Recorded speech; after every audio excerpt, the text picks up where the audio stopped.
بسم اللہ الرحمن الرحیم۔ السلام علیکم ناظرین، آپ کو خوش آمدید کہتے ہیں کیپٹل ون ٹی وی میں، جو کہ ہمارا ڈیجیٹل پلیٹ فارم ہے۔ راجہ کفیل صاحب میرے ساتھ موجود ہیں اور ہم بات کریں گے اس وقت تیزی سے جو بدلتی ہوئی صورتحال ہے، ایک طرف وفاق میں اور دوسری طرف آزاد جموں کشمیر میں۔ تین بڑی اہم خبریں ہیں جو آپ تک رکھنی تھی، بہت سے لوگ شاید جاننا چاہیں گے کہ ایک تو یہ ہے کہ جو سردار ترین الیاس صاحب کی ملاقات ہوئی ہے عمران خان سے، اور کچھ لوگ تو یہ کہہ رہے تھے کہ یہ شاید استعفیٰ لیا جائے گا ان سے جو کچھ ہوا، اور اس پر کیا ڈراپ سین ہوا اس پہ بات کریں گے۔ عدم اعتماد کہاں گیا، جس پہ بہت زیادہ شور بھی تھا اور للکارا جا رہا تھا، اس پہ خاموشی ہے۔ 15ویں ترمیم پہ خاموشی ہے۔ بلدیاتی الیکشن بھی شیڈیول ڈال دو کہ وہ ہے، اس میں ٹائم تو لیا جا رہا ہے، لیکن بلدیاتی الیکشن کیا ہوگا یا نہیں ہوگا، کیونکہ اس میں تو ہم نے دیکھا کہ اپوزیشن سمیت حکومت خود بھی جو ہے وہ ڈیلے چاہتی تھی، اور بلدیاتی الیکشن میں وہ عوام کے پاس جانا نہیں چاہتی تھی۔ راجہ صاحب، سب سے پہلے تو یہ ملاقات ہوئی ہے سردار ترین الیاس کی عمران خان سے، تو کیا دیکھتے ہیں اس ملاقات کا، کیا ڈراپ سین ہوا؟ بالکل یہ اہم ملاقات تھی، اور جیسے آپ نے بالکل وجہ فرمایا کہ ملاقات سے پہلے یعنی پرسوں رات کو تو یہ خبر یعنی گردش کر رہی تھی اسلام آباد میں کہ شاید جو بنی گلہ میں ایک اہم ترین اجلاس میں فیصلہ ہوا کہ وزیر اعظم آزاد کشمیر ہٹایا جائے۔ اس تناظر میں انتظار کیا جا رہا تھا کہ کیا یہ ہے، لیکن جب ہم نے سارا چیک کیا تو پرسوں رات کو یہ تھا کہ ایسی کوئی بات نہیں۔ لیکن کل جب وزیر اعظم اچانک وہاں بانی گلہ پہنچے تو ذرا یعنی کیس آرائیاں تھیں، لیکن ملاقات کے بعد جو ہمارے ذرائع ہیں انہوں نے کہا بالکل پرائم منسٹر نے وزیر اعظم آزاد کشمیر عمران خان کو ایک تو جو ضمنی الیکشن ہے اس ساتھ سے جو 6 سیٹیں ہیں ان پر ان کو بھرپور جو کامیابی میں مبارکباد دی،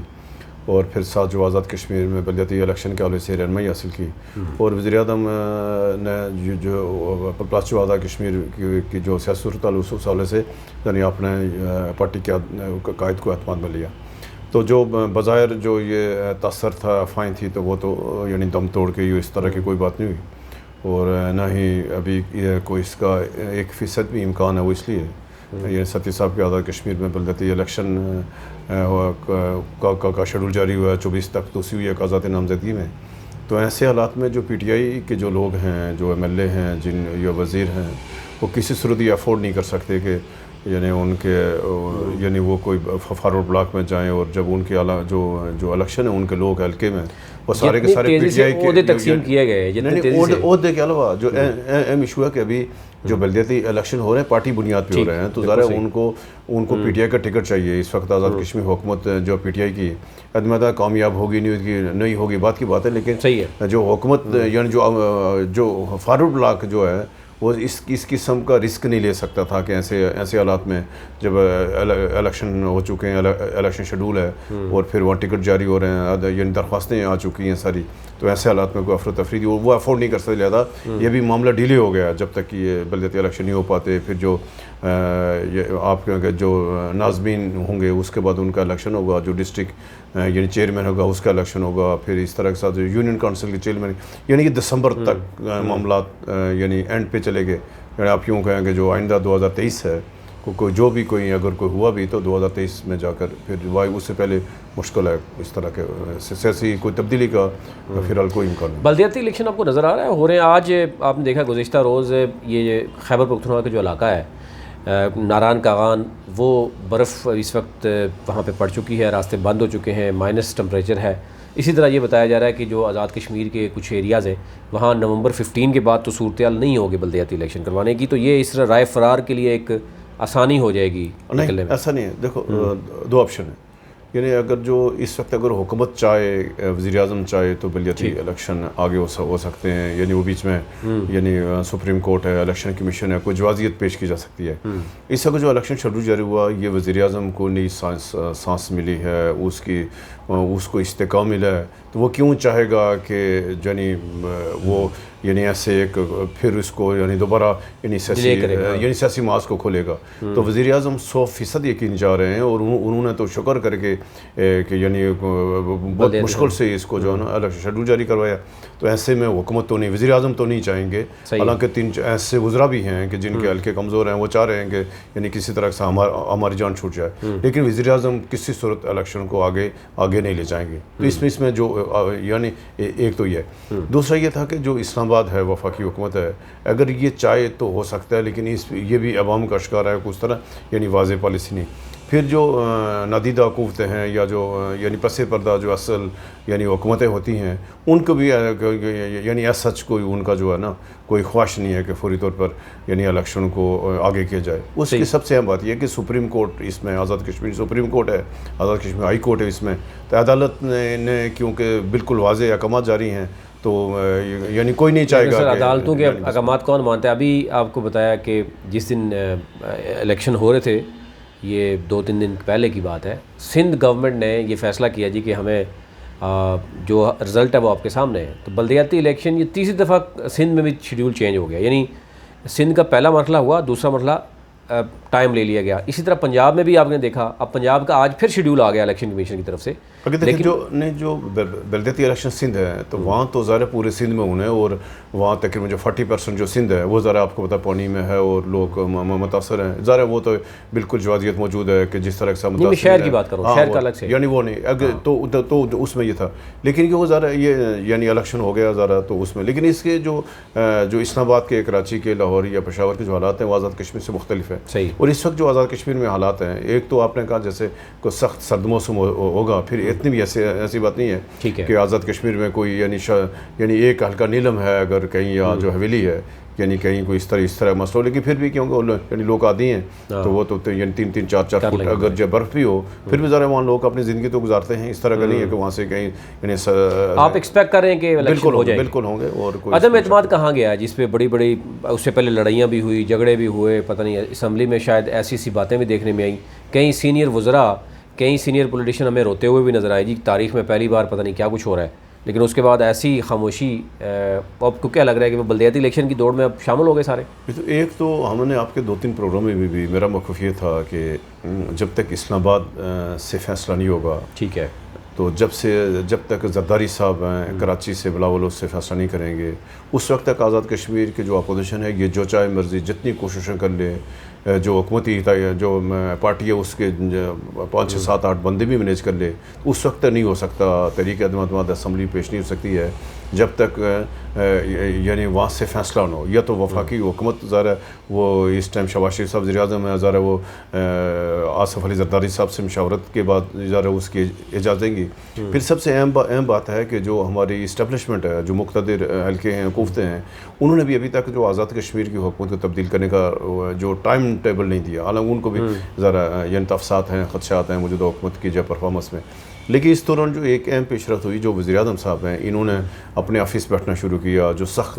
گلا تھا, سخت تفصیلات خدشات تھے کہ وزیر اعظم صاحب آفس میں وقت نہیں دے پا رہے ہیں, ذرا ان کا ایشوز ہے. تو یہ ایک جوازیت تھی فوری طور پر کہ تاکہ وزیر اعظم صاحب کو ہٹائیں. لیکن ابھی ایک تو اسلام آباد سے اجازت نہیں ملی فوری اپوزیشن کو, اور اس وجہ سے معاملہ ڈیلے ہو گیا. اور پھر جو بلدیاتی الیکشن کا شیڈول آ گیا, یہ 2 مرکات آ گئے جس کی وجہ سے جو حکومت کی تبدیلی کا جو معاملہ ہے فی الحال اٹک گیا. صحیح. تو آپ کو بلدیاتی الیکشن میں کیا لگ رہا ہے کہ پیپلز پارٹی یا جس طریقے سے ہم پاکستان میں دیکھ رہے ہیں, جو ایک 17 جولائی کو ہوا, پھر یہ اکتوبر میں ہوا, اور جو تحریک انصاف نے کلین سویپ کی ہے, یعنی 85% سے زیادہ آپ نے دیکھا ہوگا, 20 میں سے 15 سیٹیں لے گئی. آج پھر 8 میں سے جو ہے وہ 6 سیٹیں خان صاحب لے جاتے ہیں 7 میں سے. کیا لگ رہا ہے بلدیاتی الیکشن میں آزاد کشمیر میں صورتحال کس طرح کی ہوگی, مقابلہ ہوگا, اور کیا وہاں پی ڈی ایم مل کے لڑے گی یا الگ الگ پولیٹیکل پارٹیز آئیں گی؟ ساتھی صاحب, وہاں جو آزاد کشمیر کی جو سیاست ہے یہ مختلف ہے پاکستان سے. ایک تو وہاں برادریوں کی سیاست ہے, وہ حاوی ہے برادریوں کی سیاست وہاں, کیونکہ ذرا یہ بالکل یعنی وارڈ سطح پر الیکشن ہو رہا ہے. بالکل. تو ایک ہماری ایک روایت بدقسمی تھی اس سے آزاد کشمیر میں گزشتہ 35-40 سے ایک یہ روایت قائم ہو گئی ہے کہ جو حکومتی پارٹی ہوگی اسی کو سپورٹ ہوتی ہے, لوگ اسی کی طرف جاتے ہیں, چھوٹے چھوٹے ایشوز ہوتے ہیں, تقریاں تبادلے ہوتے ہیں, ڈی سی ایس پی کے معاملات ہوتے ہیں. تو یہ اج حاصل ہے حکومت کو, پی ٹی آئی کو اج حاصل ہے, نون لیگ پہ, پیپلز پارٹی پہ. لیکن اس وقت جو اگر آپ دیکھیں کہ موجودہ جو 2 بڑی یعنی اپوزیشن جماعت ہے, مسلم نون اور جو پیپلز پارٹی, مسلم نون کی نویں یعنی نئی تنظیم آئی ہے, شاہ غلام قادر صاحب اس کے صدر ہیں, طارق فاروق سیکرٹری جنرل, مشتاق ناصری نائب صدر ہیں. یہ نئی تنظیم ابھی ان کی ذیلی سطح پر یعنی وہ جو یعنی ایشو تو حال ہے نیچے ظاہر ہلکے کی ان کی تنظیم بن چکی ہیں, لیکن ظاہر ان کے لیے سخت آزمائش ہے یعنی نئی باڈی کے لیے کہ اگر تو یہ یعنی جو ہمارا پچھلا الیکشن ہوا تھا یہ 25 جولائی 2021 تو جی فاروق قدر کا ہٹانے کا جواز یہ کیا گیا کہ جو مسلم لیگ نون ہے یہ فاروق قدر صاحب کی پالیسی کی وجہ سے اس کو شکست ہوئی ہے، تو لہٰذا اصول اگر تو یہ ان بلدیاتی الیکشن میں مسلم لیگ نون اگر کوئی اچھے رزلٹ نہ دکھا پائی تو وہ پھر ان کے لیے سخت سبکی ہوگی موجودہ جو یعنی نئی قیادت ہے، پھر یعنی فاروق قدر گروپ کو ذرا موقع ملے گا، جا کر وہ کہے گا کہ یار ہم ہمارے پر الزام لگاتے ہیں آج ان کے علاوہ۔ میرا تعلق یعنی ضلع باغ سے ہے، ضلع باغ کے 3 حلقے ہیں، تینوں حلقوں میں بہت مشکل صورتحال میں ہے مسلم لیگ نون، یعنی سب سے پہلے نمبر پر وہ حکمران پارٹی ہے پی ٹی آئی ہے، دوسرے نمبر پر پیپلز پارٹی ہے، پیپلز پارٹی نے بہت اچھا کام کیا ہوا ہے، اور باغ میں آپ کو زیادہ بڑے یعنی جو وہاں پر جو ایم حلقے ہیں تو اس میں اچھی پوزیشن میں ہے، یہ پہلے نمبر پہ پی ٹی آئی ہے، دوسرے پہ پیپلز پارٹی اور نور لیگ ظاہر ہے اس کی جو تیسری پوزیشن، پھر اس طرح یعنی چھوٹے چھوٹے پھر اتحاد بنتے ہیں ظاہر ہے جو یعنی مطلب جو وارڈ کے ساتھ اپنا الیکشن ہوتا ہے، تو اس میں لیکن امکان یہی ہے کہ جو حکومت ہے اگر تو تنویر الیاس صاحب، میرا موقف یہ ہے 30 سال بعد الیکشن ہو رہا ہے، تو آپ سمجھتے ہیں کہ کریڈٹ جو پی ٹی آئی لینا چاہ رہی ہے کہ 30 سال بعد ہم ہی ہیں الیکشن کروانے والے ہیں، پیپلز پارٹی نے بھی، نون نے بھی نہیں کرائے، مسلم کانفرنس نے کرائے، اس ساری صورتحال میں پیپلز پارٹی کے 3 دھڑے تو نظر آ رہے ہیں، نون لیگ کے بھی نظر آ رہے ہیں، مسلم کانفرنس کہیں نظر آ رہی ہے کوئی اس پوزیشن میں؟ دیکھیں مسلم کانفرنس اور جماعت اسلامی مشکلات سے دوچار ہے، ایک تو جماعت اسلامی شدید اختلافات ہے، عبدالرشید رابی اور وہ عبدالرشید رابی صاحب کا گروپ اور ڈاکٹر خالد محمود کا گروپ ہے، اس کے گروپ میں واضح اختلافات کھل کے سامنے آ گئے۔ کل بھی رات کو جو نثار شائق ہیں صاحب کے جو ضلع ناظم باغ کے اور ذرا ایک اہم کارکنہ جماعت اسلامی کو ان کی جو پارٹی کی بنیادی رکنیت یعنی ان کو جو جنرل کونسل کی جو رکنیت ہے ان کو جو منسوخ کر دیا گیا، اور کل بھی وہاں اس نے اسی طرح سے جو مسلم کانفرنس ہے، آپ کو یہاں ایک آپشن ہے کہ اگر تو مسلم کانفرنس حکمران جماعت کے ساتھ مل کے اگر جو الیکشن لڑتی ہے عتیق صاحب کا تنویر الیاس کے ساتھ اتحاد ہوا تھا، اگر یہ ملک ہے تو کم از کم جو غربی باغ ہے وہاں مسلم کانفرنس یعنی بہتر پوزیشن میں آ جائے گی، اچھی یعنی وہاں سے اپوزیشن کو مطلب نون لیگ اور جو پیپلز پارٹی کچھ نہیں ملے گا۔ اگر مسلم کانفرنس اور پی ٹی آئی مل کر الیکشن لڑتے ہیں تو یعنی تحصیل دیرکوٹ میں بڑا وہ بہترین جو ہے نا کر کے دکھا سکتے ہیں۔ بہت شکریہ رائی صاحب، جو سوالات تھے عوام کے وہ ان طرح کر دیے۔ بلدیاتی الیکشن ہوتا ہے تو کوشش ہوگی کہ آپ تک تمام تر جو صورتحال ہے، آج کل جو کاغذات جمع ہو رہے ہیں اس کے بعد کچھ اس میں ڈیٹس بھی اور ڈیلے بھی ہو رہا ہے، جو ہی اس کو فائنل ہوتا ہے تو آپ تک ستی صاحب ہم نے ایک بیچ میں چھوڑ دیا کہ آج یہ خواجہ فاروق صاحب یعنی سینئر وزیر کا تقرر کیا یعنی وزیر اعظم یعنی تنویر الیاس صاحب نے، تو یہ جو یعنی کل جو بانی گلا یہ ملاقات ہوئی عمران خان صاحب اور تنویر الیاس کی، تو اس کا یہ کہ ایک اچھا یہ ہوا کہ فوری طور پر انہوں نے جو سینئر وزیر تھا وہ ذرا یعنی خواجہ فاروق سینئر ترین پارلیمنٹیرین ہے اور ان کا انتخاب کیا ہے، یہ بہت اچھا فیصلہ کیا تنویر الیاس صاحب نے، حالانکہ پریشر اور بھی تھا، ایک اچھا فیصلہ وہ حکومت کا ظاہر اس کا یعنی اس کو یعنی وزیر اعظم کو فائدہ ہوگا کہ یعنی خواجہ فاروق کو سینئر وزیر بننے سے سینئر موسٹ وزیر بننے سے ذرا پھر ان کی حکومت کو استحکام ملے گا، اور یہ ایک اچھی بات ہوئی۔ بہت شکریہ۔ تو یہ اوورال صورتحال آپ تک رکھی ہے، مزید بھی کوشش کرتے رہیں گے کہ جو بھی اپڈیٹ ہوگی وہ آپ تک رکھیں گے۔ ابھی تک لیت نہیں۔